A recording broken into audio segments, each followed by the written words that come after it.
everybody, my name is Luke Mar. This is Hotla Mode. I'm trying to make sure my camera isn't out of focus. Okay, so today I'm going to be doing something and starting a new series, which I will most likely continue to do for the rest of my time on YouTube because it seemed to be something that you guys really enjoyed / I actually know a lot about, and that is Fashion 101. And so on Fashion 101, what I'm hoping to do is kind of give you guys really short, kind of curt summaries of different people in the fashion industry who have come and who have gone that are really vital to the industry and kind of important, you know, stepping stones that you guys should all know. I love to read, I love to research and do all that kind of stuff. So I thought, why not do it? You guys loved my video where I talked about all of the fashion rumors. So I was like, what is something that you guys would continue to enjoy? So I thought this would be a good idea. If you like this idea, tell me in the comments below, just because I want to make sure that I'm doing something that you guys are going to enjoy. And so also, it is, in America at least, Black History Month, which is a month that celebrates the progression of African American culture and the African American people. And so I thought, why not talk about 4 amazing people in the fashion industry that are not only African American but Black, that have changed the industry as a whole. So the first person we're going to be talking about, which is this week's first person, is the style director of W Magazine, Edward Enniful. He is one of the most important people in the industry right now. He is an amazing fashion director, having worked at places like Italian Vogue, American Vogue, ID Magazine, and currently at his position as W Mag. I have met Edward on an occasion. He's very nice, knows what he's doing, great stylist, and I'm excited to get to talk to you guys about him. So I guess we should start at the beginning. And so the beginning is, Edward was born in Ghana, which is a country in Africa, and with his family he moved to London, and at the age of 16 he was on the train and a stylist spotted him on the train, was like, "Are you a model?" And Edward was like, "No, I'm not a model." And then they kind of brought him to the attention of the photographer Nick Knight, and they started to shoot him for the fashion magazine ID, which is a magazine based in London. So then after that, Edward kind of just started to hang around at the offices of ID and was kind of working with the fashion director that was currently at ID. And upon her leaving, Edward was given the role of fashion director at the age of 18, and he is currently the youngest fashion editor of an international magazine ever.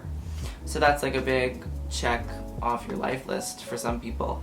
And then Edward was there, and then think about 1998, Edward went to Italian Vogue and became an editor there, he was doing amazing work.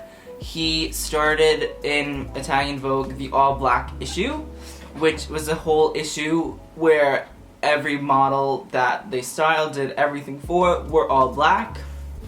It was an amazing idea, and I think every magazine should have an all-black issue. Or we should just have issues where it's equally spread out, but enough about me talking about that.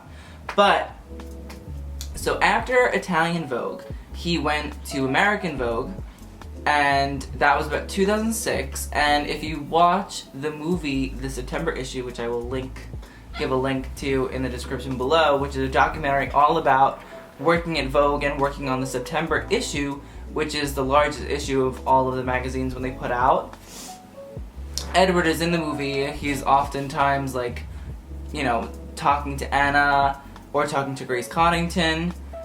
And so he was at American Vogue for about 4 years, and then in 2010 or 2012, something like that, he went on to W. And so it's very interesting, that whole thing.